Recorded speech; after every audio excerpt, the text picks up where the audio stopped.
Hi, my name is Stephanie Anderson, and I am an Indiana State nursing student, and I am here to talk to you about my community health education program, which is on asthma and titled Nurse, I Can't Breathe.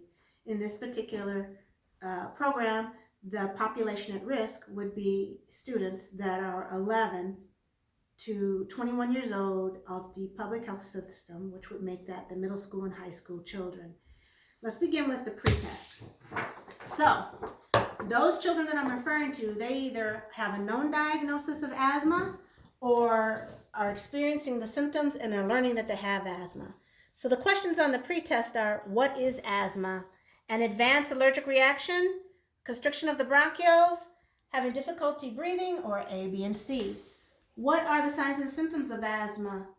Mouth tremors, wheezing, rales, and rhonchi, sternal or clavicle reaction, or B and C. Number 3, what triggers an asthma attack? B and C, which would be seasonal changes, C is allergens, or D, reactions to movies. Number 4, how is asthma managed? Is it managed with a controller med, ignoring the symptoms, Tylenol and ibuprofen, or albuterol? Number 5, which medication is the rescue medication? Tylenol, which is A, B, Benadryl, C, albuterol, or ibuprofen. Number 6, how effective is the use of a spacer? This is a spacer with a metered dose inhaler. This is considered a metered dose inhaler. It has a count on it. Is it no effect, little effect, very effective, or it's unknown?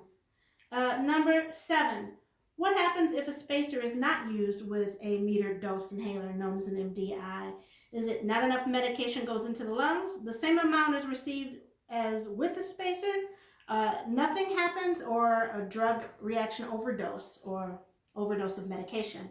And the last questions, because there are 10, are number 8. What happens if no medication is taken for the asthma attack?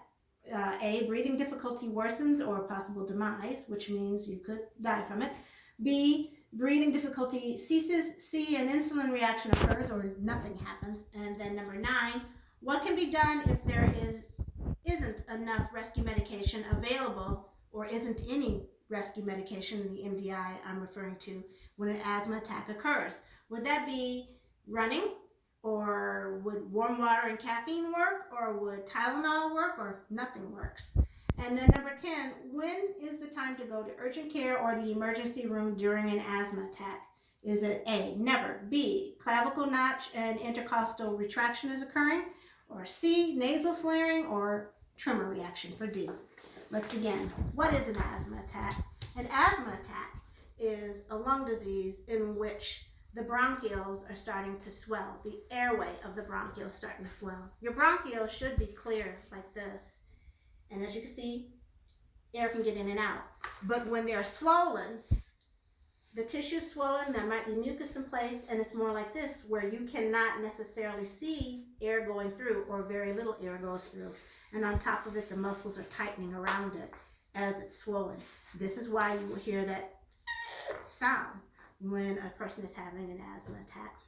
The signs and symptoms of it would be how the person looks. Can they get the air in? Do you hear wheezing, that sound that I just made? Do you hear rales or crackles, which is the same sound as if you were to rub your hair together by your ears, the sound of crackles, you would hear it in your lungs. Or rhonchi, which is a bubbling sound, a gurgling sound, which indicates that there's fluid in the lungs. Are they complaining of chest tightening or coughing, or are they breathing very rapid but very shallow? What about their color of their skin? Are they looking blue, pale, sallow in color? Is their nasal flaring? Is the clavicle notch retraction? This is your clavicle. Up here, if you see that retracting, that's a medical emergency. That's not normal. If you see that going in and out as they're trying to breathe. There's also intercostal retraction. If that's happening, that's not a good thing. Their body is really trying to pull the air in and they're struggling. Those are signs of struggle. Clavicle retraction, definitely get them, the parent or whoever, get them to the emergency room or to their medical provider. I would also, if it's here and that is not calming down, get them to their medical provider. The triggers of asthma. animal dander, pollen, seasonal changes, dust mites, colds, flu can bring it on. You can hear it. Pollen, rodents, smoke, all of these things can cause a triggered reaction. What we use for when there's a reaction to asthma is a controller for managing it. You manage it during the week by taking these daily. These look like the actual rescue med, but these are controllers. One is a powder that is taken in by inhaling it that way, and this one is used much like you would the asthma rescue med. The rescue med is albuterol. That's what you want. It can come in the form of a metered dose inhaler, or you can use it also with a nebulizer machine. The nebulizer machine is the thing at the bottom of this particular brochure. The two that I named that are albuterol metered dose inhalers are here, and here you can see where the person is using a spacer. The spacer is very effective. When you place the asthma albuterol rescue med into the spacer, and you place the spacer into the person's mouth, you first have them exhale, let their air out, place it in the mouth, and you spray it. Have them suck in the air and count, holding their breath, to 15 or 20. This helps to get the medication into the lungs. Without it, doesn't work very well. It only gets to the back of the throat mostly and very little into the lungs. Spacer works really well at helping solve an asthma emergency quickly. You should also know that there are different resources that you can go to for learning more on this particular subject.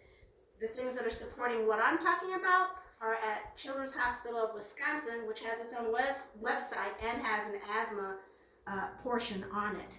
There is also the American Lung Association, and then there's the Asthma and Allergy Foundation of America. You can find out more information about what I'm talking about.